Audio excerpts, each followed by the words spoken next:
From Keene in the Shire, the Liberty Media capital of the world, this is Daryl W. Perry, host of FPP Radio News for Sunday, August 13th, 2017. Silver is trading at $17.10 per ounce. Gold is valued at $1,290 per ounce. Bitcoin is trading at 4.1 cents, and the average price of Bitcoin is $3,954.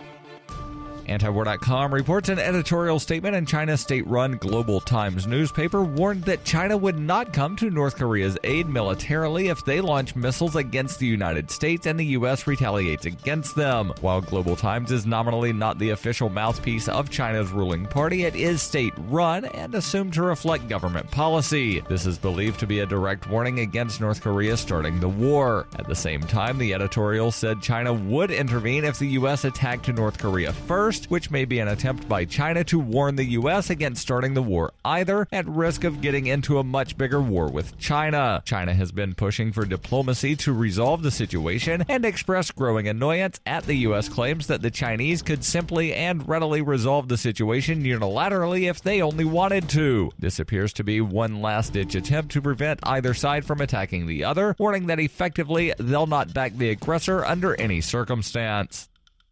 For nearly 40 years, Roberts & Roberts Brokerage has been a trusted source for buying and selling precious metals like gold and silver. They also take Bitcoin for precious metal purchases and have permanently removed the minimum purchase amount for all orders paid in the digital currency. Call Roberts & Roberts today for knowledgeable advice on buying and selling precious metals and a forward-thinking approach to new technologies. 800-874-9760 or visit online at rrbi.co.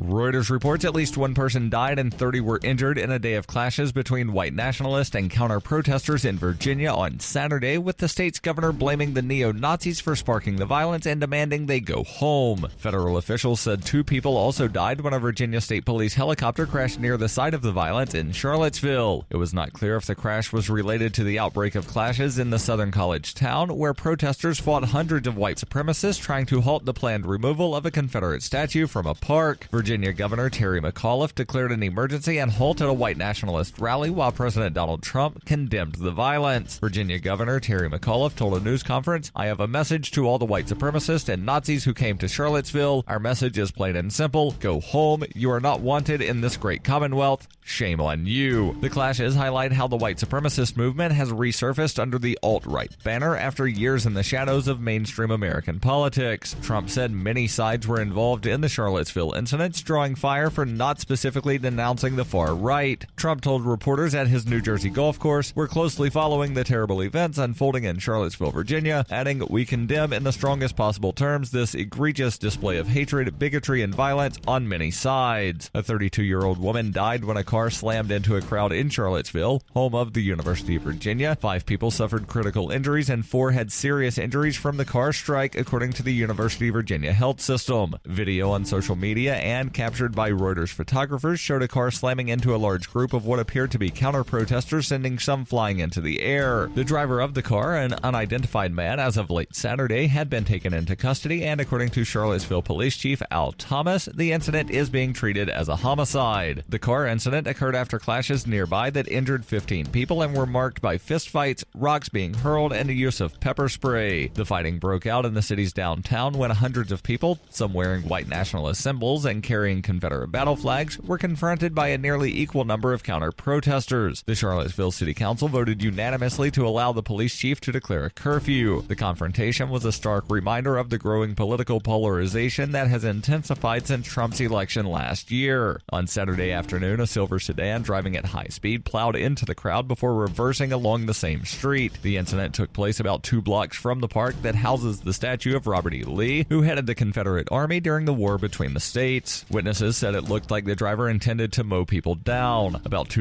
people were arrested in Charlottesville in July when the KKK rally against the proposed removal of the Lee statue. Torch-wielding white nationalists also demonstrated against the decision back in May. You can support FPP Radio by joining the Fans program. To learn more or to join the Fans program, visit fans.fppradio.com. This has been FPP Radio News, online at fppradio.com.